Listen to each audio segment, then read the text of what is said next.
Россиядан орыс жарандары келіп жатады. Ушулардын келишине көз карашыңыздар кандай? Келгени кандай?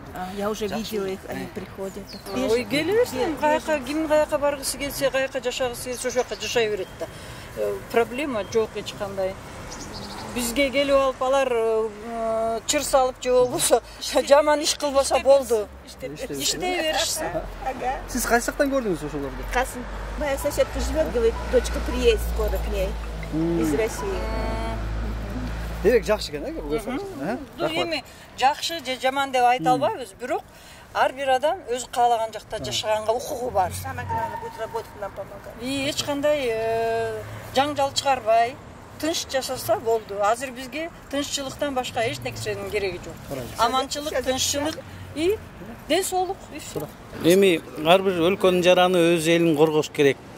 Ошол жердин граждане болуп аткандан кийин өз жерин коргош керек. Значит, ошол жерде калып өлкөсүнө кызмат кылыш керек да, элин коргош керек, туугандарын коргош керек. Менин оюм ошондой.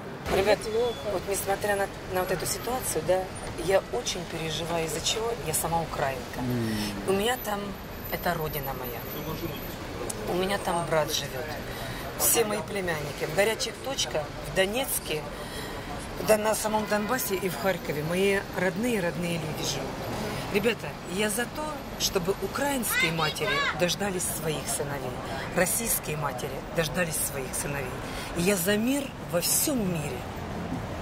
Чтобы Бог нас оберегал всем и всем ангела-хранителя. Я за вот это, ребята. А то, что приехали они, приехали, а что ж теперь, приехали, раз там война, раз там вот, если война, допустим, вот, я знаю, здесь много украинцев, россиян. Конечно, наша земля щедрая. Конечно, примем, ребята, и куском хлеба поделимся, я так считаю. Я думаю, они ненадолго, они приедут, погостят, да уедут. Жакшы эле? Эми любой жер, любой эле мамлекетте ушундай болсо көп эле кишилер качат. Жеке эле орустар эмес, любой эле мамлекетте. Тура эле, булар временно келет, бүткөндө кетишет кайра. Макул. Эмеси жакшы пайда келтире турган жактар барбы? Акча алып келет. Акча келет да. Биз азыр моментти колдонушубуз керек. Азыр Кыргызстандын ичине акчаны киргизип, иштетип, кичине болсо да буттан туруп алыш керек да. Ошондой моменттер аябай көп азыр. Бирок өкмөт аны колдоно албай атат да. Ойлонгон жок. Мыкты специалисттер башында келген уже. Мыкты специалисттер уже биякта. Азыр уже жанагындай согуштан качып, баласын алып чыгып, алып кетиш үчүн же жолдошун алып качып кетиш үчүн же өзү келиш мүмкүн. Ошондой жолдор менен келип атышты. Келишине сиздин көз карашыңыз кандай, пикириңизди айтып бере аласызбы? Менин көз карашым тескери. Алардын келишинин бизге эч кандай кереги жок. Кандай жагынан кереги жок ошондо? Алардын эмне максаты менен келип атат? Алар ошо Россиянын саясатына туура эмес келип, ошолор жактырбай атат го билем. Өздөрүнүн саясатын өздөрү жактырбагандар бизге келгенде эмне кылмак эле? Положительно. Почему? А что они плохого сделали? Бизге кандай пайда? Я не знаю, ничего плохого уже не делают. Если бы что-нибудь плохое сделали, а так пусть приезжают.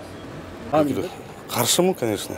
Мекенин коргош керек да, качпаш керек да. Биздин жарандар ошо Баткен окуясынан дагы эле атырынып, бир азаматтар, чын жигиттер ушуну болуш керек да, менин оюмча, туурабы? Россиядан келген орус жарандардын келишине көз карашыңыз кандай бекен? Жакшы эле. Жакшы эле?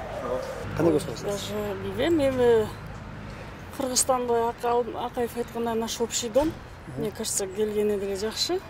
Анан эми экономика, конечно, кичине татаалыраак болуп атат, но честно говоря, не задумывалась над этим. Положительно я смотрю, пусть приезжают, нужно помочь людям. Я смотрю на это нормально. Люди есть люди, у них должна быть полная свобода передвижения. У каждого свои причины. Наверное, у них серьезные.